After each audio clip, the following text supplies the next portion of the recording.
What's up, guys? Welcome back to the channel. Boozer here. Thanks for stopping by. Hopefully, you guys having a good day so far. In today's video, we're going to cover some Plarium news here in regards to the upcoming Summon Rush event right here. It's already in game with a 19-hour timer, and this is for the Mavara Fusion. If you guys watched the Mavara Fusion schedule video yesterday, I did talk about this Summon Rush a little bit. Mainly because in this fusion schedule, there's actually going to be extra fragments in next week's champion chase. Now, who's going to benefit the most from those extra fragments in next week's champion chase as opposed to this week's summon rush? Players with less sacred shards and more of the smaller shards. So if you have more ancient shards, mystery shards, if you have things like Mavara fusions or any kind of fragment summons that you have saved up from previous fusions, those are all going to benefit you more in a champion chase style summon event. Whereas a summon rush like this, the one that we're going to have tomorrow, if you have big shards like sacred shards, then it's going to be easier to complete. So just something to consider. If you have the appropriate shards for tomorrow, it might be worthwhile completing tomorrow. But if you don't, then you have a opportunity to still pick up some fragments next week in the champion chase. It's been confirmed that the extra fragments next week are threshold rewards. They're not winner take all style or tournament style rewards where you have to win the fragments. No, they're just going to be threshold rewards. Just taking a quick look in the Plarium play calendar here. This is on PC. You can access the calendar and all that. We do have the Summon Rush right here. Nothing too crazy that's going on in the tax. We got the usual rewards, mythical book. We got the ham. We got the big eternal soul essences. And then just looking forward to next week's champion chase, as we were just talking about, and that is also in the schedule as well. So when you click on it, it does say, as part of this champion chase, you can also earn extra fragments for the ongoing fusion events to add to your other fragments available from other activities. All right, so with that little bit out of the way, let's jump into what we have going on for tomorrow in terms of a boost. So let's check this out real quick here. All right, hey y'all. This Friday, April 10th, we're planning to launch a progressive chance event, giving you at least 15x chance to summon the champions of your choice from the selected pool of ancient, primal, sacred, and void shards. So first up, we have Agraz Wild King. So this is the faction unity champion for the orcs. This guy, if you ever ran into this guy in hard faction war waves, this guy is an absolute menace. First up, we got an A1 here that's potentially a really big heal. It's a single target attack, but it heals all allies with less than 50% HP back up to 50% of their max HP. So this potentially could be a 49% heal on an A1. That's pretty nuts. 30% damage here from books. We got an A2 here on a 3-turn cooldown, attacks one ally. The damage dealt is equal to 50% of the target's HP, then places a shield on an ally for 2 turns. The value of the shield is equal to the amount of HP that is missing. Also fills that allies turn meter by an amount equal to the HP they are missing. Finally fills this champion's turn meter by the same amount. So what this does is basically cut one of your allies' HP in half, replaces that HP with the shield, and then gives a turn meter fill for that ally as well as a Graz.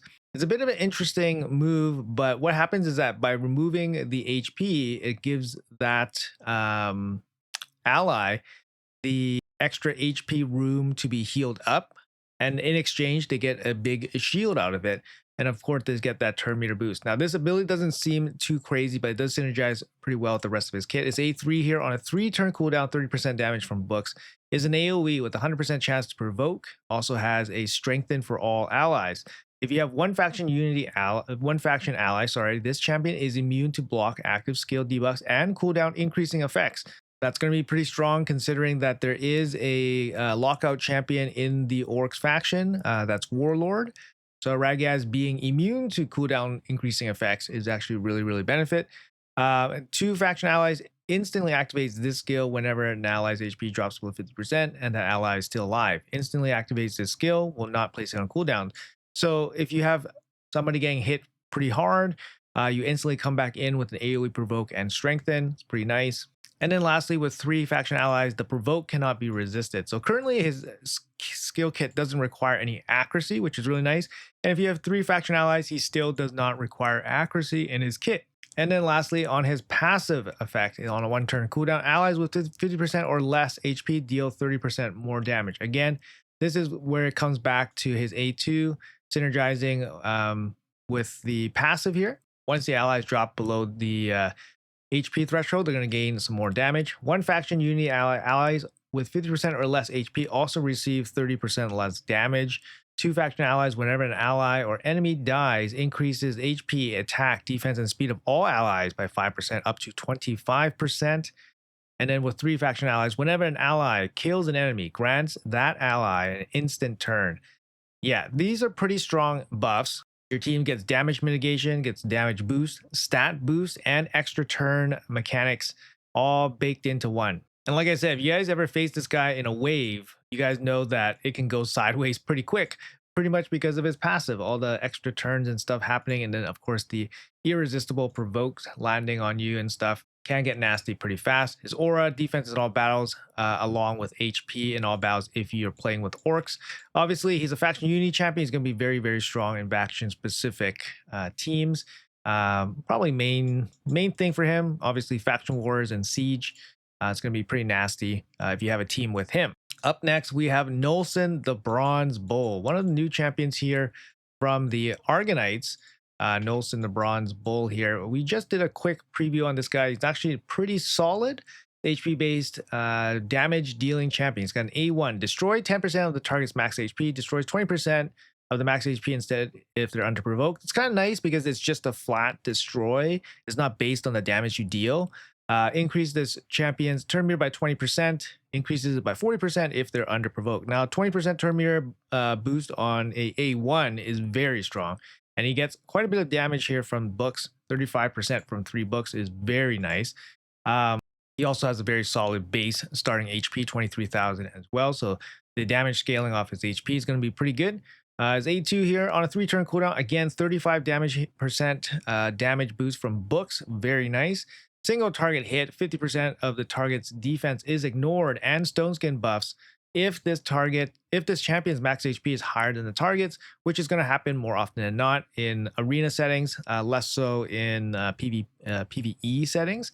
If the target is killed, instantly activate his A3. If the target survives, heals all allies by an amount equal to the difference between the target's current HP and max HP. So if you hit the guy 99% of his HP, you're going to give your whole team a 99% heal. It's a pretty big deal on a 3-turn cooldown. This ability looks pretty good. His A3 here on a 4-turn cooldown is an AoE attack with a 100% chance to last provoke. Will ignore resistance, 50% resistance against target whose max HP is lower. Again, better for arena than it is for non-arena. And with 50% ignored resistance, it means that whatever accuracy you have on him is going to go way further. Places counterattack on himself. Now, as an ability by itself, a standalone ability, this 4-turn cooldown really hurts it a little bit. If it was on a 3-turn cooldown, it'd be like miles better. But the fact that you can have this activate from his A2, which seems like a very, very strong ability, is very nice. On a 4-turn cooldown, it's kind of hard to use this ability as a provoke ability for the Hydra head as well. Just because 4-turn, it takes it's a long time to cycle through. His passive here, enemies under provoke deal 50% less damage. Allies deal 20% more damage against enemies under provoke, and that's pretty it. Pretty simple passive. I mean, it seems pretty effective. He's got an accuracy in arena battles by 80 only. Now, his kit here does not require accuracy unless you really want to focus on his provoke, which has this ignore 50% resistance. So, for example, if you're fighting against somebody with 700 resistance, you're going to cut half of that down to 350, and then suddenly your 300 accuracy doesn't look so bad anymore. And this is the only debuff that he lands. I haven't had a chance to play test him or anything, but his A2 looks like it hits quite hard, and he does get quite a bit of damage here from books.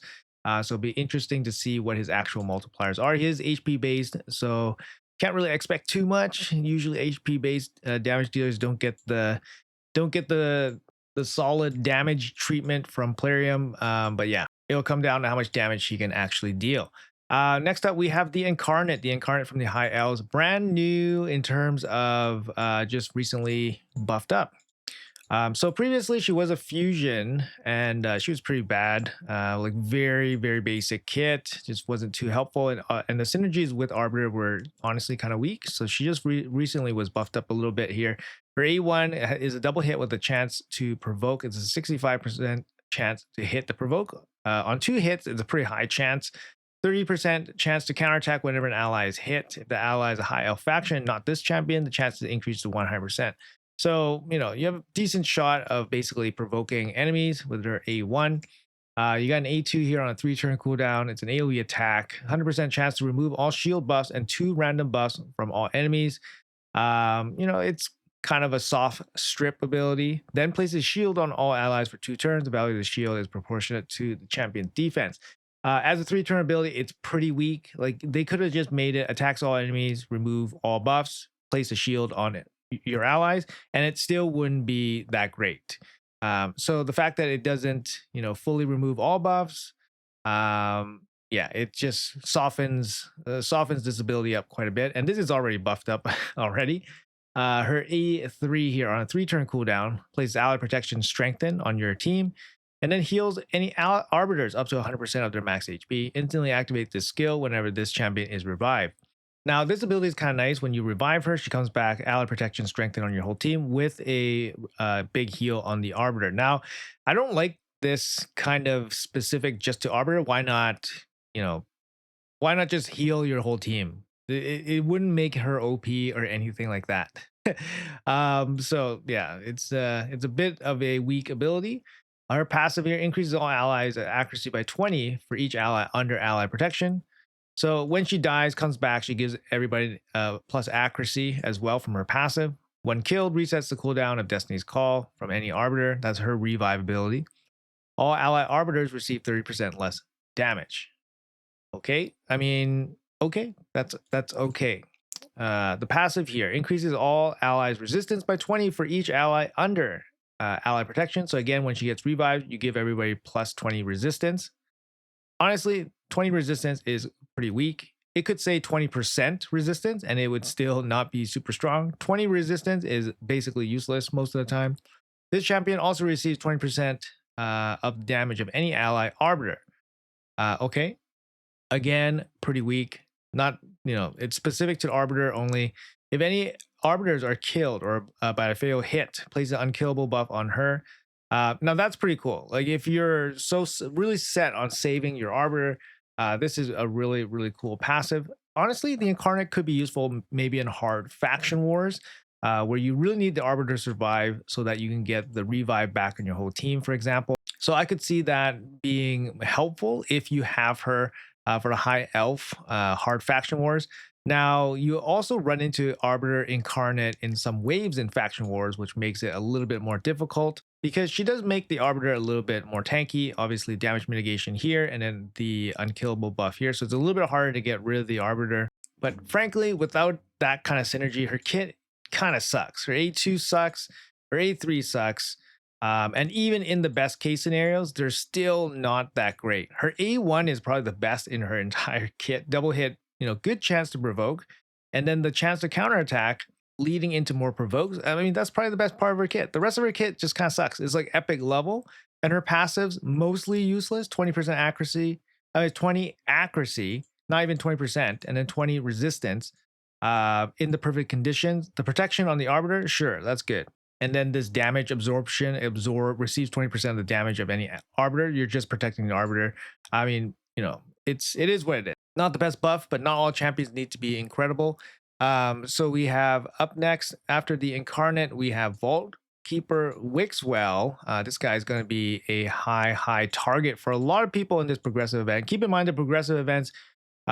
If you pull the champion on a 15x progressive for a non-void champion, it just means that 15 copies of that champion is in the pool.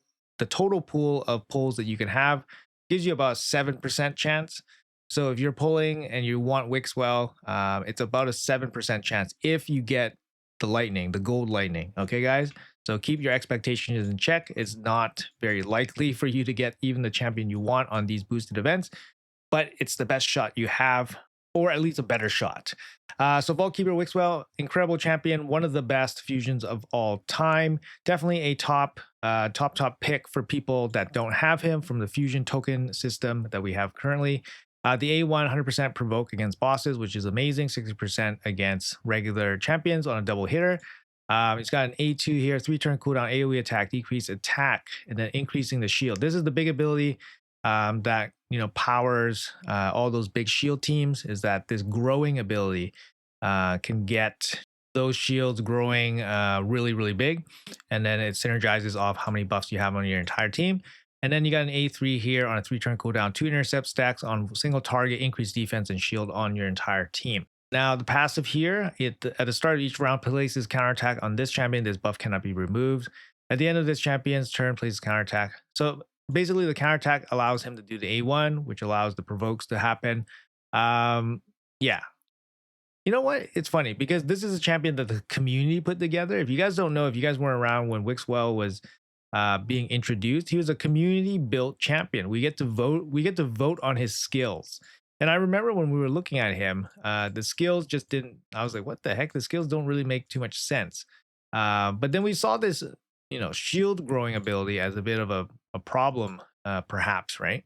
Because we did have, Brogni and stuff, and then Infinity Shield teams for bosses. And then we're like, this one could be interesting. And then I didn't like that we chose this one. I forgot what the other passives were, but I thought this was quite weak. But this is actually an okay passive, I guess. But the big thing with Wixwell is that he allows you a very easy, setup for a 1-key Ultra Nightmare team for the clan boss. He gives you a very strong provoke option for Hydra. He gives you obviously the key to those Wixwell Titus teams.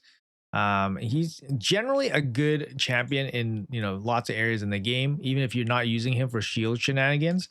So he's going to be up for grabs on this progressive event. And then lastly, for the non-void champions, we have Freya Fate Weaver. She was a guaranteed champion during her Deck of Fate event during this Asgard Divide event 2 years ago. Great champ. She's basically Donatello version 1. Her and Donatello is very similar. She has an A1 AoE provoke. It's a low chance, it's a 40% chance on a single hit. But she can, chain this off if you break the shields and stuff.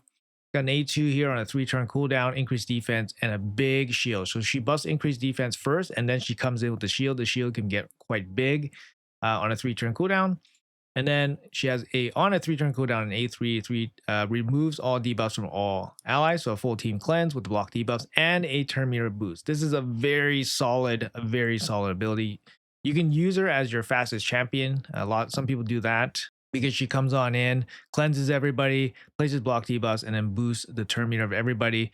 Very solid ability. And her passive here, very nice as well. Passively increases their defense, and she has a 5-turn active effect here. Prevent the death of the ally with the highest crit damage. Keeps them at 1 HP when they receive a fatal hit, then instantly heals them by 20%, and then activate the instant turn effect on them.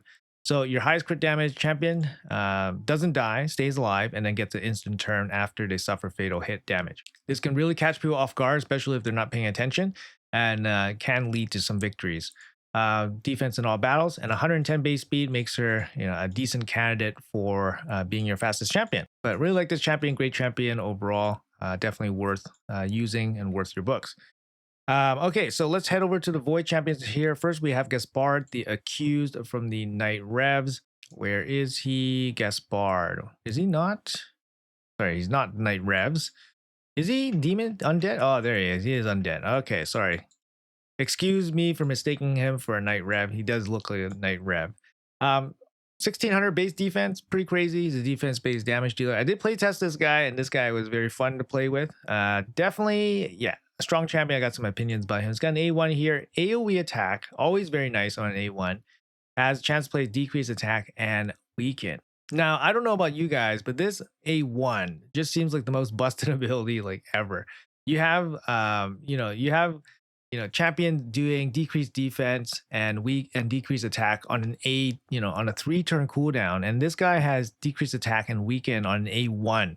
Granted, it's not a 100% chance to land. It's still a 75% chance to land. It's an A1, guys, and he's a void affinity champion. It's just busted. In terms of this A1, doesn't get talked about that much, but it's just absolutely busted. His A2 here on a 3-turn cooldown is another AoE, 100% chance to land provoke, places increased defense and a shield on all allies for 2 turns. The value of the shield is proportional to this champion's defense. Now we just covered Freya. Freya, brings increased defense and then a shield on a 3-turn cooldown. This guy also brings an attack with a provoke. So that's how much stronger this ability is relative to Freya's ability. So again, a very nutty A2. The A3 here on a 3-turn cooldown, single target hit, ignores life barrier, poison cloud, shield, block damage, as well as 25% of the target's defense, all unconditional. If the target is killed by the skill, revives a random dead ally with 50% HP, 50% turn meter, this revive will ignore block revive, and then places block revive on the target killed by this skill. This is on a 3-turn cooldown, by the way. Very, very impressive ability. Now, he does have some Hydra use because of this life barrier, poison cloud, ignore. But even without that factored in, ignoring shield and block damage with the block revive is extremely, extremely powerful.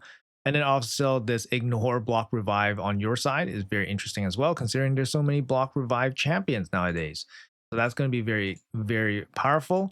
As A2 here, whenever this champion kills an enemy or decapitates a Hydra head, fills the turn meter of all allies by 25% and heals them by 25%. That's huge, considering that he definitely can kill stuff. So whenever he kills stuff, it's a huge team benefit as well. The second passive here, whenever an enemy is revived, instantly activates the A3. So if you have Sun Wukong, for example, he's dead, he comes back up, he's going to get instantly smacked by this A3 and then get blocked, revived.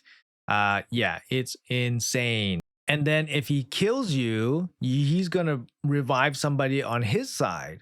And it's going to ignore block revive as well on his side. So it's like the swing is huge. So you revive somebody, they're dead, and then block revived, and then he gets to recover somebody on his team as well. So the swing of it is quite massive, right? Of this passive. He also has a 50% chance of activating the A3 whenever an enemy kills an ally. So whenever somebody on your own team dies, there's a 50% chance that this will drop on somebody on your opponent's side. And then lastly, instantly activates the A3 against a Hydra head whenever an ally is consumed. So again, giving him some more potential play in Hydra as well. I did play test him, so you guys can check out the play test on him, but he does perform very well in Hydra content. And then lastly, he does bring defense in all battles, 33%. Marius is 35%, so 33, not too bad, but it's not Marius, which is like top levels. For this guy, honestly, my honest opinion is that he's great when you're winning.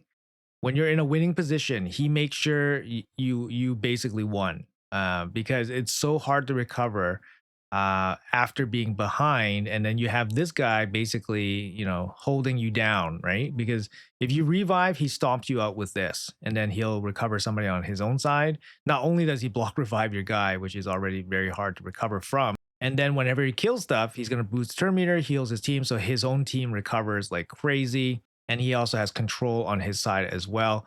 Yeah, really crazy champion if you're ahead. The hard part is trying to get ahead, right? But yeah, really strong champion in both areas, PvP, PvE. Up next, we have Grazur, Iron Gut. Grazur is still one of the best champions, I think, for the Ogryn tribe. Just brings like a total package for this faction. I mean, this faction kind of sucks, but Grazur, one of the bright spots, got an A1 and AoE with the shield for your whole team, which is really nice. It's based off of defense. He's got an A2 here, another AoE, heals this champion by 10% of the damage dealt, increases duration of all buffs. It's a max HP hit, which is really nice. You can use this against bosses. The increased duration is also going to be very good for teams that need buff extension, like Titus teams, Wixwell teams, but it's just generally a good ability. And then got an A3 here on a 3-turn cooldown, another AoE, 100% chance to provoke with the increased resistance and increased defense. Yeah, very, very solid ability. And his passive's very good. He basically combines two strong passives into one passive for himself. Whenever he is attacked, heals all allies except this champion by 70% of the damage dealt. That's a huge heal, similar to Volgoth, how he sustains teams. Only heals by 35% of the damage received from boss attacks. This effect has no cooldown, so it's really nice. It just protects your whole team. The problem with that is that he has a very relatively low health pool. So he's not going to be able to sustain too much damage, but you can gear him out to have a more health pool, of course. 4-turn active ability, plays unkillable on himself for 1 turn when he receives a fatal hit. So it makes himself hard to kill. He heals your whole team. He brings heals himself. He can extend buffs. He brings provoke, increase defense, increase resistance, which is really nice as well. Makes him hard to control. And he got an A1 with shield. So he has all sorts of team sustain. He has control. He has damage, max HP hit here. You can deal damage against bosses. Yeah, just generally a really, really strong Void champion. And then lastly, we have the man himself. We have Titus Blackpool, another really strong champion that people, probably will be targeting from the fusion system. So we have Titus, we have Wixwell here in this, progressive event. Two top choices for those progressive choices, for those fusion choices, sorry. Titus, I think by himself, he's not going to be that great. Like, for example, if you just use him for faction wars, he's okay. He's not going to be that great. This ability doesn't deal like insane amounts of damage without, shield buffing. This ability is kind of nice. On a 3-turn cooldown, it's pretty nice because of this instant activation at the end of an ally's turn if they have no buffs. And their HP is lower than 100%, they're going to get a bunch of buffs from Titus, which is kind of nice. His A1 also is pretty decent as well. Block active skills. And it also gives the ability for your allies to place block active skills as well. If they're counterattacking or ally attacking or instantly activates a skill, they have a chance to land the block actives. So that's kind of cool. But his main use is going to be in those Wixwell teams, shield teams, where he can just pump out insane amounts of damage. All right, guys. So I think for this weekend summon rush, I think for myself personally, I might just, take a back seat. I might just take a back seat and we'll look out for the champion chase next week. And we'll target that. But I would like to take a look at the overall point total for the summon rush first. Maybe it just makes sense. Maybe it's like 4 sacred shards or something, and then you can get it done, which would be pretty good. Top prize here I think would be a Ragaz. A Ragaz again for faction wars, for faction specific teams. Very, very powerful champion. If you don't have Wixwell, he's going to be number 1. For sure pick for you guys if you guys are pulling shards for this summon rush. Like I said, if you guys are not particularly invested in the fusion or something like that, all these progressive events have very, very low chances of pulling any champion that you want. So be very careful about committing shards and your expectations. For the Void champions, if you don't have Titus, he's going to be number 1. Otherwise, I would probably, you can probably argue Gaspard or Grazur, whichever one you're more interested in or whichever one would help you out more in whatever content. But anyways, guys, that's going to be it for this video. Hopefully you guys enjoyed it. Hopefully it was informative for you guys. Let me know in the comments below what you guys are planning to do. Thanks for watching till the end. Have a great day, and I'll see you guys in the next video.